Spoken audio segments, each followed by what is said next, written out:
PM Modi in Cyprus. India's power move signals growing strategic encirclement of Turkey. Prime Minister Narendra Modi's landmark visit to Cyprus, where he will be meeting President Nikos Christodoulides, is not a routine diplomatic tour. It marks India's evolving strategic response to Turkey's hostility. This is only the third visit by an Indian Prime Minister to Cyprus, with Indira Gandhi's 1983 visit and Atal Bihari Vajpayee in 2002, and comes at a time when India is displeased with Turkey's diplomatic and seemingly overt military support for Pakistan since the Pahalgam attack and Operation Sindoor. Turkey has not only been increasingly vocal in international forums against India, particularly on Kashmir, but has also deepened its military and diplomatic ties with Pakistan. President Recep Tayyip Erdogan has repeatedly tried to position himself as a leader of the Islamic world, often challenging India's positions at the United Nations. In return, India has begun quietly encircling Turkey, tightening ties with the country's regional rivals, including Greece, Armenia, Egypt, and now Cyprus, which is a long-standing regional adversary in the eastern Mediterranean. Modi's Cyprus trip is historic for several reasons. Not only is it a rare high-level Indian visit, but it also comes at a time when Cyprus is gaining importance as an entry point for India's plans in the India-Middle East-Europe corridor (IMEC), the proposed trade route connecting India with Europe via the Middle East. Cyprus is a member of the European Union, a partner in the Mediterranean, and a strong backer of India in global forums. This visit is expected to provide momentum to bilateral trade, cultural diplomacy, and possibly even defense collaboration. To understand why Turkey will be watching Modi's visit with displeasure, one must revisit the Cyprus-Turkey conflict, which has simmered since 1974, when Turkey invaded northern Cyprus in response to a Greek-backed coup aimed at unifying the island with Greece. Even after the legitimate Cypriot government was reinstated, Turkish forces did not withdraw and went on to occupy the northern third of the island. The result was a de facto partition of the island with a Greek Cypriot majority in Cyprus and Turkish Cypriots in the north. Today, the internationally recognized Republic of Cyprus controls the southern two-thirds of the island, while the self-declared Turkish Republic of Northern Cyprus, recognized only by Turkey, controls the rest. A UN-patrolled buffer zone separates the two. Turkey continues to station thousands of troops in the north, refuses to recognize the Republic of Cyprus, and aggressively disputes its maritime borders.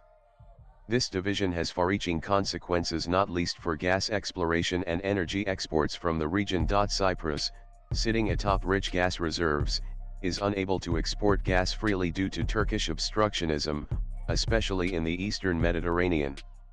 Turkey has sent its own exploration vessels into disputed waters, clashing with Cyprus, Greece, and even EU regulations. Ankara argues that an island nation such as Cyprus does not deserve the full extent of exclusive economic zone (EEZ) rights enjoyed by mainland countries, even though international law disagrees. India's overt engagement with Cyprus is, thus, a direct nod to the struggle of Cyprus against Turkish aggression and strengthens the anti-Turkey bloc in the eastern Mediterranean.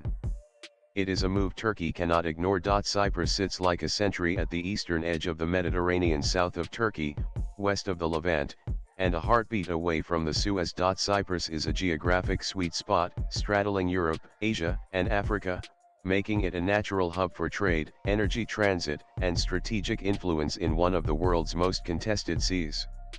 Strategically, it holds potential as a future node in the IMEC corridor. With the East Med gas pipeline project stalled, Cyprus is actively exploring alternative routes to export its gas to Europe, including via Greece. Its 1,215 trillion cubic feet of proven natural gas reserves may be modest on a global scale, but they carry outsized strategic value for a small nation situated at the crossroads of three continents. Ranking third in the eastern Mediterranean gas race after Egypt and Israel, Cyprus has emerged as a key player in the region's evolving energy landscape. Its reserves form a critical part of potential supply routes to European markets, especially as the EU looks to diversify away from Russian gas. Exporting this gas via Greece or Egypt, while bypassing Turkey, would directly challenge Ankara's influence over Eastern Mediterranean energy geopolitics.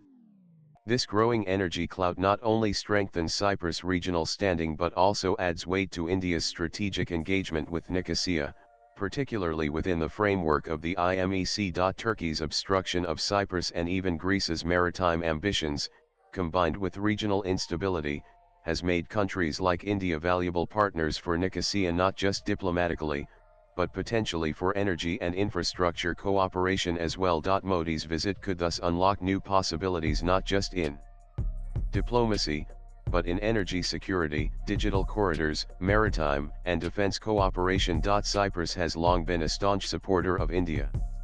From backing India's nuclear tests in 1998, to supporting India's candidature at the UN Security Council, and standing with India during Indo-Pak crises, Cyprus has consistently taken pro-India positions. The country also backed India during its 2008 nuclear deal with the US, and supports India's entry into the Nuclear Suppliers Group (NSG).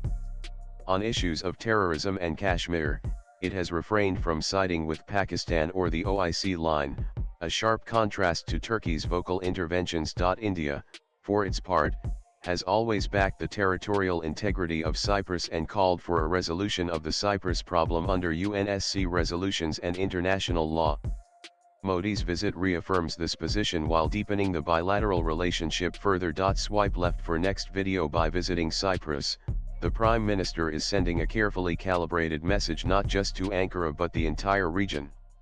India will not stay silent in the face of Turkey's provocations, and it is willing to build durable, public partnerships with Turkey's rivals. This visit, coming on the heels of Modi's visit to Greece in 2023 and increasingly heavy-duty and impactful defense exports to Armenia, is part of a quiet but unmistakable strategic encirclement of Turkey, a diplomatic doctrine that maximizes India's leverage through coalitions and shared interests in Turkey's backyard. Latest blogs